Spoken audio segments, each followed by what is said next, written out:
Of Parliament, we are here for a press briefing. We, as members of Parliament, members representing the Patriotic Front, we would like to state our position as regards to the discredited Bill 7. And to speak to that, we have Honorable Brian Mundubile, who is Parliamentary Affairs Chairperson of the Tonse Alliance. Honorable Brian Mundubile. Thank you very much, Honorable. I will start by acknowledging the presence of our Chairperson for the Patriotic Front Party, Honorable Emmanuel Msonda Mpankata, members of Central Committee present, members of Parliament, members of the press. Indeed, today we have called for this press briefing just to address some topical issues that have arisen in the nation in the past few days. The two most important issues that we'd like to address at this press briefing are, one, the issue of Bill 7 and the position of members of Parliament and some members of Central Committee that we are with here. Number two is the issue of voter registration. From the onset, I wish to state that we, as members of Parliament from the Patriotic Front Party, have from the onset rejected Constitutional Amendment Bill number 7. I will repeat, from the onset, I wish to state that we rejected Constitutional Amendment Bill number 7. We rejected the process leading up to Constitutional Amendment Bill number 7, even before the Concord ruled against it. We continue to reject its contents, even the backdoor arrangement that the UPND government under President Hakainde Hichilema are trying to use to bring Constitution Amendment Bill number 7. As a constitutional legal scholar myself, I understand the basic principles in constitution making. In new constitutionalism, in the world over, there are certain principles, immutable principles in constitution making that would include transparency, accountability, dialogue, and most importantly, broad public participation. If you look at these elements, if you look at the elements of transparency, accountability, dialogue, and indeed public participation, all of them are missing from this particular process. Therefore, there is no reasonable Zambian or leader who today would want to back Constitutional Amendment Bill number 7, or indeed the process through which it's being processed. This particular process, countrymen and women, you may be interested to know, is a process that we rejected from the beginning as members of Parliament, even before it was presented on the floor of the House. We have continued to reject this particular bill and indeed the process. We have gone as far as making an undertaking as members of Parliament that whoever supports Constitutional Amendment Bill number 7 from among members of Parliament, whether from the right or from the left, we as members of Parliament under Tonse will take it upon ourselves and descend upon those constituencies where these MPs are coming from to decampaign them. We, the members of Parliament under Tonse, will descend on those constituencies where these MPs are coming from to decampaign them. And this is not a promise we're making today. If you check your records on social media, you will discover that it's an undertaking we made in March this year, and we still stand by it. Whether the members of Parliament are from UPND or indeed the Patriotic Front Party, we want to make a call to them that let them search their conscience and for once be able to stand up for Zambia, stand up for the people of Zambia and the aspirations of our poor Zambians. If you look at the contents of Constitution Amendment Bill number 7, if for some reason or by some chance or misfortune that particular bill is processed and passed in Parliament, that will be the end of this country. We are back 30 years back. That will be the end of democracy. That will be the end of constitutionalism. So basically, Constitution Amendment Bill number 7 can be termed as an evil document. Meant to destroy our country. We want to encourage members of Parliament to join hands with the Oasis Forum in peaceful demonstrations to demonstrate against Constitution Amendment Bill number 7.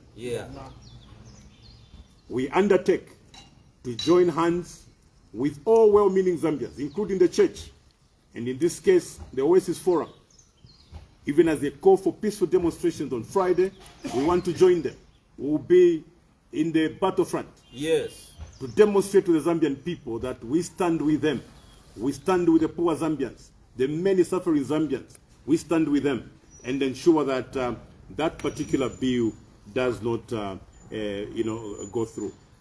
So it's very important that we, the leaders, your representatives in Parliament, make this particular point very clear that from the beginning, we've been against this process, we've been against this bill, and we continue to condemn it.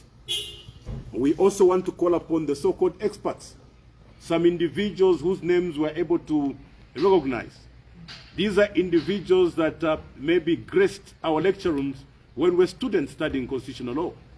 But today, they have abdicated their national duty and support a process that they clearly know that is flawed, a process that should not at any time lead to the crafting of that particular bill. So I think that we have made ourselves very clear that members of Parliament, those present, even those that are not here, we have taken a position to go against Constitution Amendment Bill number 7, and that we will join hands with the Oasis Forum in fighting against this evil bill going forward. Before I call upon my colleague to comment, I also want to state that the information that we are receiving, the updates on voter registration, have brought about some very disturbing results. The ECZ has only managed to register slightly above 1 million out of their target of 3.5. This represents less than 30% of the target that they set for themselves. It's very clear that due to the number of challenges the process suffered from the beginning, many of our people have not been able to obtain the national registration cards and indeed the voters' cards.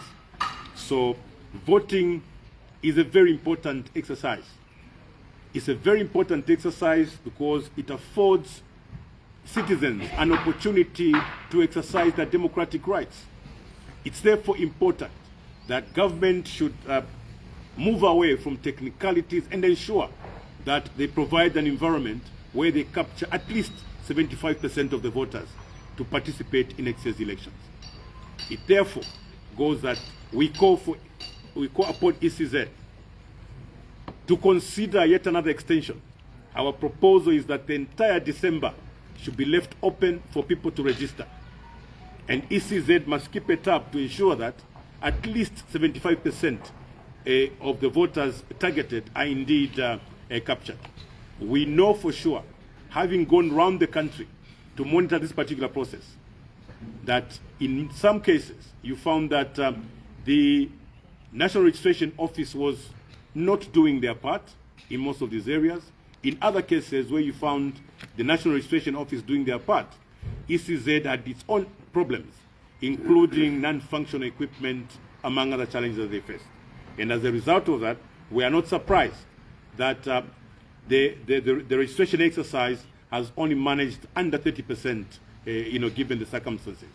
So, ECZ, we want to call upon you as representatives of the people, as people that went round to see and supervise this particular exercise. We want to call upon you to consider the extension of the voter registration period so that we give an opportunity to the many Zambians that would want to take part in next year's elections to exercise their democratic right. At this stage, I would like to call upon my colleague, Honorable Member of Parliament for Lukasha, Honorable George Sanga, to also address the nation.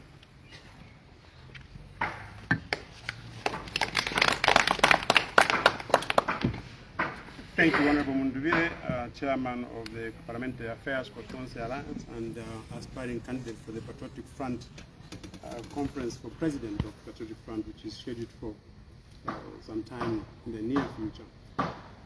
As I address the nation, I just want also to adopt what the leader of opposition in Parliament, who we know as Honorable Mundubile, and Chairman of Parliamentary Affairs has said about the Bill 7. We've condemned this bill. We've condemned the process by which this bill was initiated. We've condemned the content of this bill. We've condemned the lackluster interactions that the UPND government has purportedly undertaking in guise to try and establish that people have been consulted. Why this process is being condemned by stakeholders is very clear to see. Your members of Parliament, when the roadmap was rolled out in Parliament, we questioned how government came about that roadmap, which sought to suspend the role of speakers in the process by designing a roadmap for themselves, contrary to how the other constitution-making processes have been done in the past. But we knew that the UPND would like to foist a constitution on the Zambian people, would like to force a constitution under the throats of the Zambian people, because, like stakeholders are now saying, this Bill 7 is a lifeline for the UPND. This Bill 7 is an answer to the failure to govern that the UPND has suffered in the last 4 years. It is now very, very clear that with the mindset the Zambians have developed on what to expect in next year's election, UPND stands no chance to return to power unless they succeed in passing Bill 7. And that's why you have seen that they've been very ferocious in defending Bill 7, including threatening people who are trying to voice their disagreement with Bill 7. You've seen the social media posting by UPND cadres. They have continued to threaten people who are speaking against Bill 7. You've seen what the police have tried to suggest, that those who are going to demonstrate against Bill 7 are supposed to ensure that they fully comply with the Public Order Act. And they've actually suggested in their statement that they possibly are not going to allow the people to march against Bill 7 on the designated date. And latest, we've heard the president inviting people, instead of going to demonstrate, the president has invited people to go to State House and go and canvass about their views on Bill 7. For us, we find this statement by the president without basis. Why? Because from day one, the major stakeholders have said no to Bill 7. The Catholic bishops have said no to Bill 7. Oasis Forum has said no to Bill 7. The Law Association of Zambia has said no to Bill 7. The Constitutional Court, which is an apex court under the Constitution, that tells this nation whether what we are doing is constitutional or not, has said we cannot go ahead with the process of Bill 7 without subjecting it to what are called constitutional law-making principles. That suggests clearly that the process that is being undertaken is people-owned and is people-driven. But the UPND has been very stubborn, fueled because they would like to create a new constitutional order that favors them in the next election of 2026. If people do not know, what Bill 7 seeks to do is to, among other things, introduce an inbuilt majority in the constitutional order of the nation. If you've seen the sheer number of people that the president will be allowed to nominate to parliament, if you've seen the so-called that process of having a party that has got more numbers in power, bringing in other people, that all is designed to make sure that the FPND is going to have an inbuilt majority, so that any other election that is going to be undertaken in this country from 2026 and beyond will always be won by a party which is in power at that time. And this is why Zambians have said we cannot continue with the process of Bill 7. So just like the leader of opposition has said, for us to think that this process is actually tantamount to a coup d'etat, except that this coup d'etat is being organized by the people that we trusted with power to manage the affairs of the nation. Because how can a listening government, which has heard people say we don't want Bill 7, continue to insist and go on with the process and spend so much money on it, even when they know that people don't agree with this? So the call I would like to make on the President is that firstly, we stand with other stakeholders, such as the ZCCB, the Oasis Forum, the Royal Association of Zambia, and many other credible individuals and CSOs that have voiced their concern against Bill 7. And our ardent call to the President, we can only shudder to repeat, is that, like we've said before, even before the bill itself was put on the floor of the House, we had demanded that there be suspension of this process and we allow the country to go to elections next year under the current constitutional order, because quite frankly, this is the constitution that brought into power the UPND. We don't understand why they are afraid to have elections undertaken under the current constitutional order. Why are they insisting on amending our constitution so that we can guide ourselves in the elections using the new constitutional order? This is something that Zambians are worried, Mr. President, and I think if you are a listening President, you must listen to what your people are saying, and you must abandon the process of passing this bill, at least until we have the elections next year. And if there will still be need, even with the new government that is going to come into power, because we are very convinced ourselves that next year, if we go into elections under the current environment, show that we can have a credible election, free and fair election, there shall be a new government in office. And if there will be need at that time, imperative as it should be, that we pass a new constitution, this process can be recommenced again with the participation of all the Zambians. I want to say just one remark on voter registration. I think from the assessment that we have made as opposition members of parliament, we have established that this thing is not working either by design, by those who are in power, or just by negligence. Because it is not coincident that in certain areas, which traditionally people say are the strongholds of the opposition, that is where this system seems not to be working. If you see the statistics that are being posted after registration, you see a pattern that shows that certain sections of our country have registered more voters than others. I am one of those MPs, including Honorable Stephen Kampiongo, who traveled to our constituencies to go and monitor voter registration. We established two things that were very worrisome. Firstly, there is no publicity of any nature about voter registration. At least in Lukasha constituency, I can speak about it. And secondly, the NRC registration for new voters, people who are going to enter onto a voter register, is almost non-existent in Lukasha constituency. Add to that, we had a scenario where somebody had issued NRCs using ballpen to fill in the particulars of an NRC. And when we raised issues with NRC office, they sent officers to Kasama to come and grab those defective NRCs and come with them to Lusaka with a pledge that they're going to come back at the time we start voter registration, so that those who are turning 18 and would like to go into the voters register will be doing both voter registration and NRC issuance at the same time. Unfortunately, when they came back to voter register, this process of NRC issuance is not taking place. So even as we call upon the government to extend the time for voter registration, we also make an earnest appeal that this must go alongside with credible NRC registration, so that our youths who would like to come and vote in the 2026 election, and they're already saying who they are going to vote for. They're already declaring their intent to vote for specific individuals. These should be allowed to obtain their NRCs and also register as voters at the same time, so that then we can see that there's a credible process of voter registration. So I repeat an appeal that has been made by the leader of Tonse Alliance Parliamentary Affairs. Please, ECZ, extend the voter registration process, but this time do it in clear collaboration with the National Registration Office to ensure that even when your people go to the ground, they are going to go with people who've got machines to go and issue new voter registration, NRCs rather, for the youth who are turning 18 and those who would like to come and participate in the elections of 2026. I'm grateful. Thank you very much for listening to me. Thank you very much. The two issues that we are addressing are very, very important, and we felt that there may be a few more voices to speak out, so that this government can take that into consideration. You know that we've been calling upon this government to quit the constitutional amendment process from the beginning of this year, and they've done nothing about it. I would like one of our senior members of the party, member of Central Committee, and also Chuangandu Member of Parliament, to also add some comments.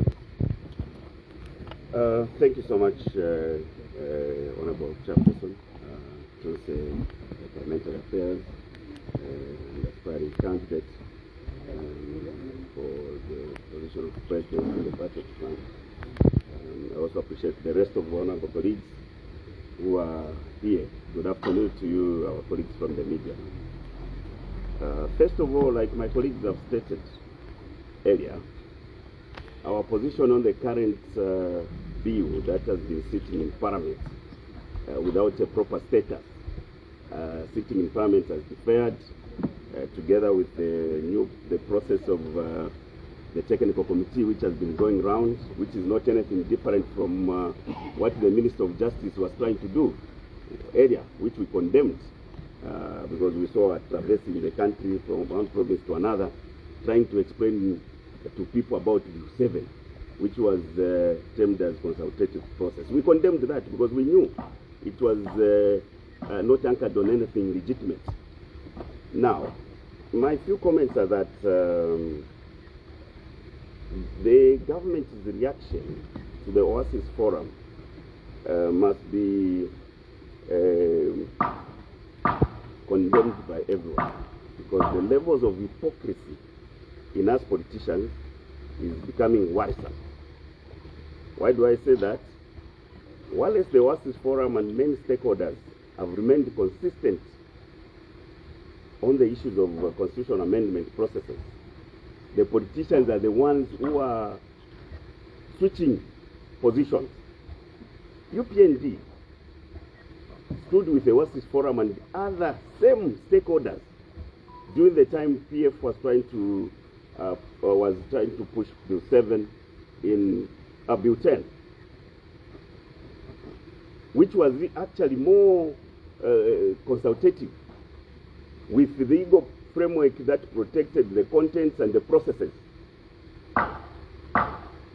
UPND stood using the same reasons that Oasis Forum are using today. I don't know how strange it has become now that UPND are in government, that they should see what they are trying to do as being legitimate in terms of constitutional amendment. They were very clear in the past that any constitutional amendment should not leave the part 3 of the Constitution, which requires referendum. And we thought that's what they were going to embark on. Immediately they came into government, as they promised, to start running at the end of their term will not help them. And this dialogue that they are calling for should have been what they started with, if they were sincere. But like my colleagues say, we want them to learn from us, who have a success story, and I sit here as a member of Parliament who was part of the Parliament in 2016, when we enacted the current 2016 Constitution.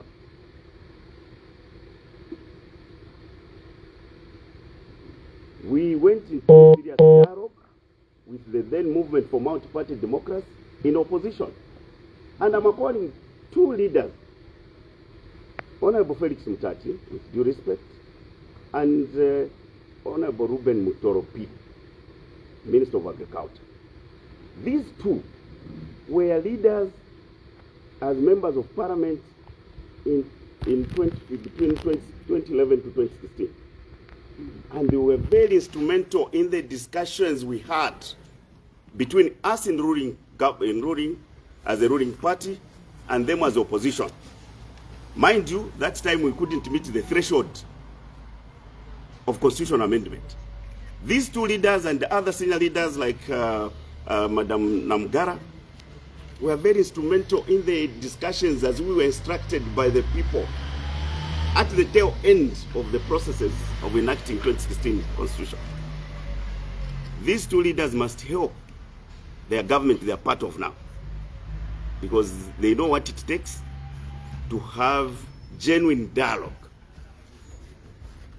So, if the UPND have now forgotten about people's challenges in terms of priorities, we have to remind them that right now as we speak, most of the majority farmers who supplied maize to FRA are still not paid. This is December. We are going to December. So, if they are not caring about the people and they want to care about themselves, because those amendments are just political, it's just about consolidating authority, self-preservation, and self-preservation for politicians. There's nothing much for the people. People now would want the president to address the power shortages, the protracted long hours of road shedding. Yeah. That's what people are concerned about. Now, believe you me, that if those amendments were to succeed, you are talking about an increment of numbers of parliament, which won't be a cheap undertaking. It will be at a cost.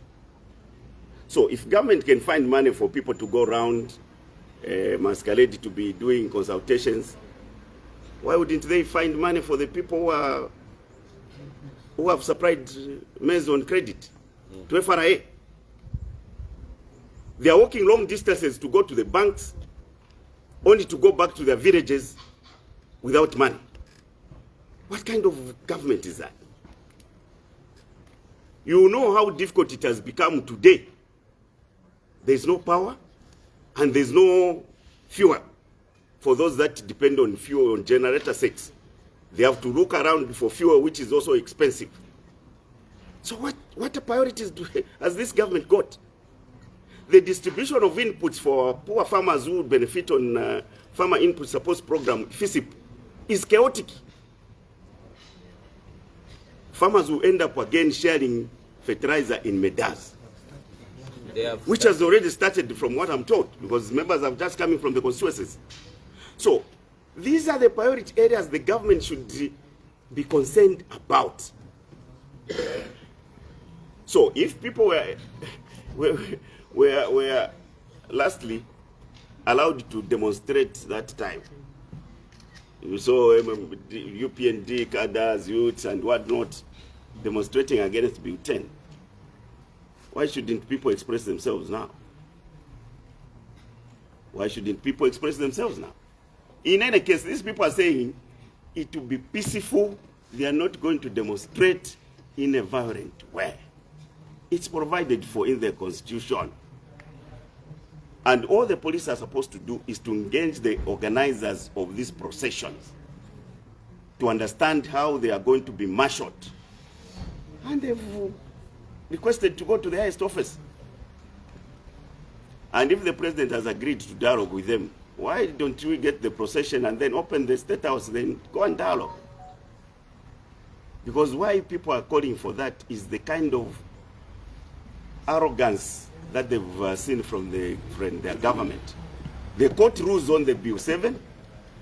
You just change the tactic and pick a few elements of the judgment from the Constitutional Court and pick a semblance of what they are calling technical committee to go around. Why don't you follow that Constitutional Court ruling to the letter? Because it's about confidence building. The speed, the supersonic speed at which government is trying to move in trying to sanitize the Bill 7, the toxic Bill 7, is worrisome and it won't be allowed by citizens. So for us, speaking on behalf of our members, like I've said, we have been consistent on these issues. We remain committed to the instructions of the people, because the Constitution is one supreme document on which Zambians give instructions to the legislators. It's not like any other bill. So we have been guided by the ZCCBC, and His Grace the Archbishop of Kasama has been speaking on these matters, and we have been acknowledging. And on our part, we have assured them that we shall go by the guidance, because they represent the majority number of citizens. And therefore, the Oasis Forum score is something that we are going to reflect on, and we are looking forward to engaging them on what role we can play. But my leader for the Tonse Alliance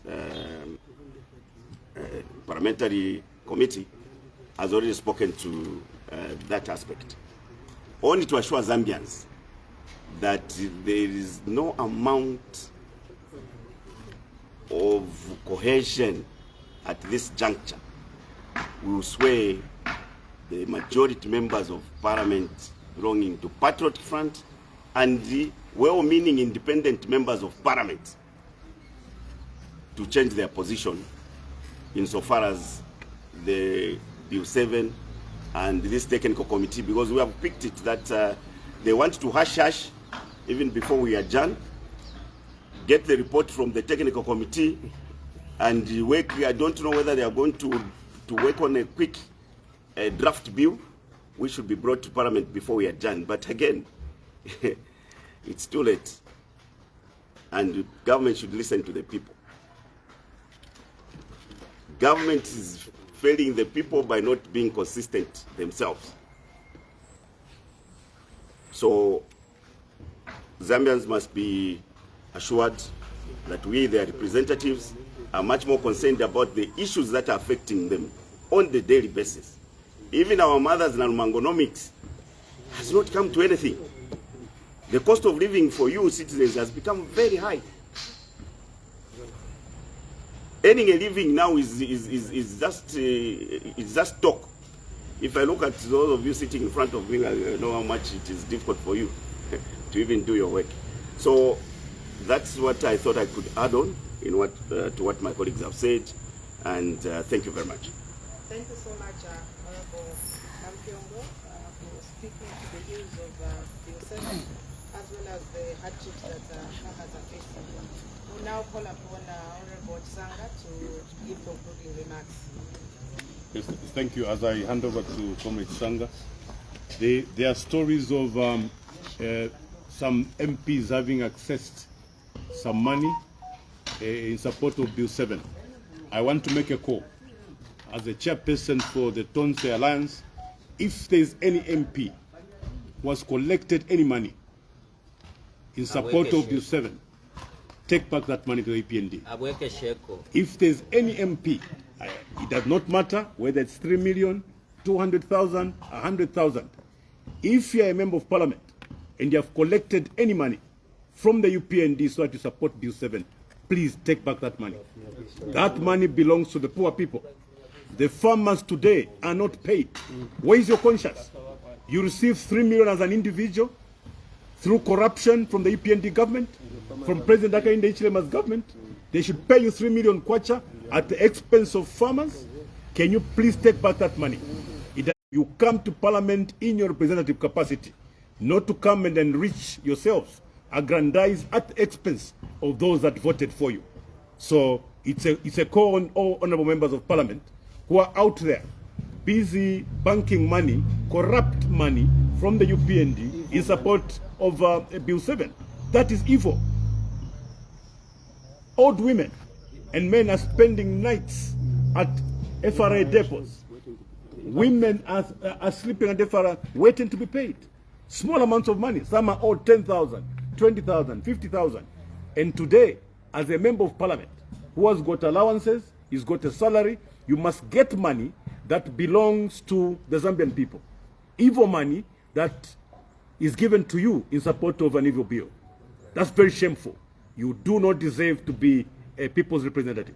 You do not deserve to be a member of parliament. It's very, very saddening indeed to learn that some people, some individuals who are members of parliament can go out there at the expense of our poor people and begin to get colossal sums of money corruptly. I just thought I should state that. It's very, very upsetting indeed.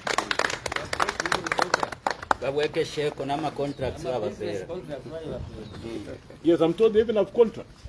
This is a corrupt government. No wonder they've destabilized the SEC, because the UPND government under President Hakainde Hichilema does not want stability at the Anti-Corruption Commission. I'm told members of parliament are being coerced with contracts so that they support Bill 7. Indeed, it's a shame. How are you going to fight corruption when corruption is right in State House? Giving away contracts just to be able to coerce members of parliament? Where is your conscience, President Hakainde Hichilema? Where is your conscience? You promised to fight corruption.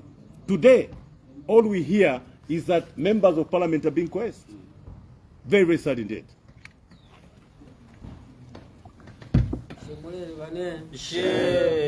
When your leader of parliament in Tonse speaks, sometimes it becomes very difficult for you to come and say something else. No, but I think annoying. the message is very, very clear. Corruption only thrives in society when those who are so whipped to be corrupt find weak souls who can become their targets. But just to echo what the leader of opposition has said, quite frankly, if there are any people that have been corrupted or to whom corruption has been suggested, we make a call for them to say so. They were sent to parliament to represent those people who voted for them. They have got a social contract with those people. Okay, before I make a closing remark on Bill 7, let me just make a point that came when I was making a presentation on NRCs and voter registration. I think one journalist who's following this live has given me an indication that in fact they are now receiving complaints that some of the voters cards rather that are being issued now do not even have full details. Either the person's face is missing or names are not properly recorded, and when you go and complain, they're not being given very good reception by those who are registering for votes. I would like to call upon ECZ to pay attention to this particular concern from a journalist. I think when a journalist raises it, it means it has repeated itself so many times. There are details that are missing on some voters' cards that have been issued recently, and also some of them don't have the faces on them.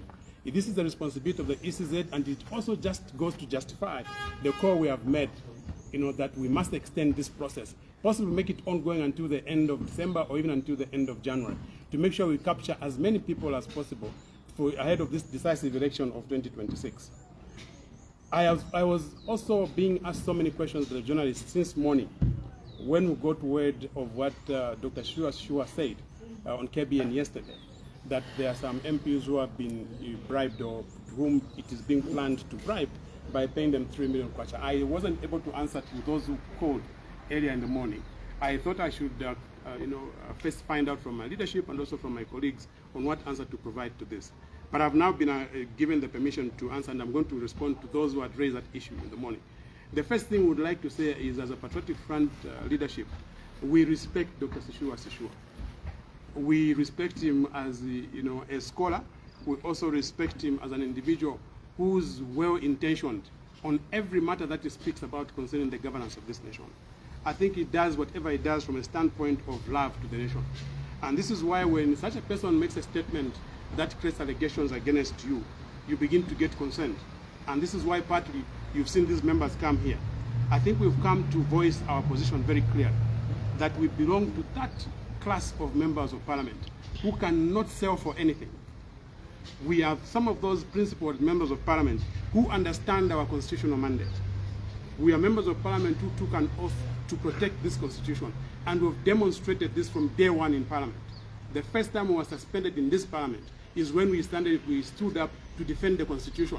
When we noticed that government was making mistakes that were constitutional and that were going to cost not only the budget but the whole nation, we were suspended. Several other times when we've been suspended as a group that you're seeing in front here, it has always happened against the backdrop of our quest to try and protect the constitution.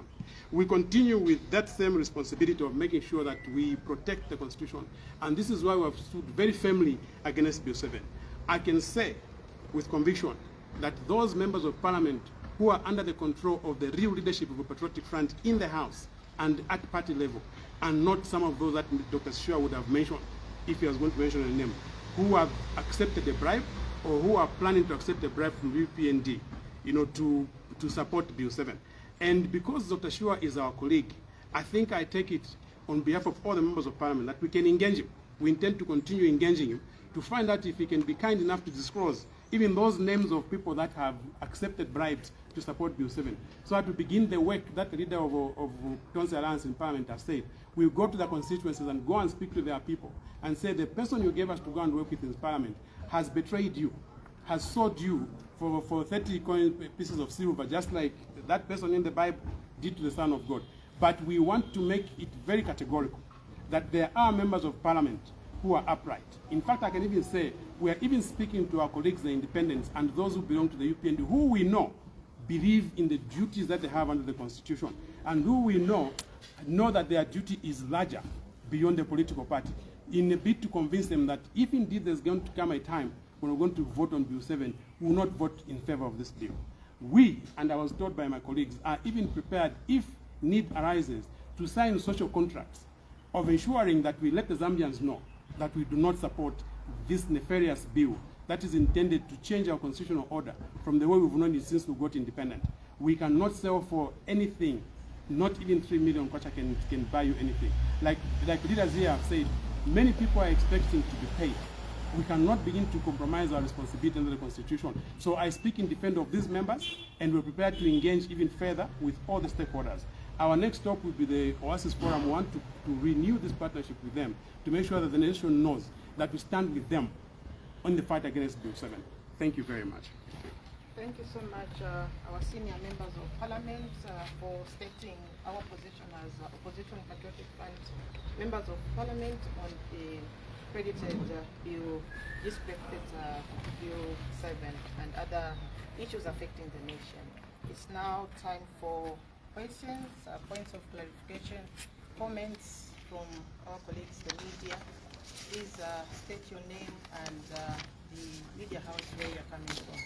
Time for questions, and we would like to split our discussion to what has been spoken about. Questions? No. Clarifications? Comments? I guess everything is clear. We were very clear, I think. Thank you so much, colleagues, for coming, and hope to see you soon. Thank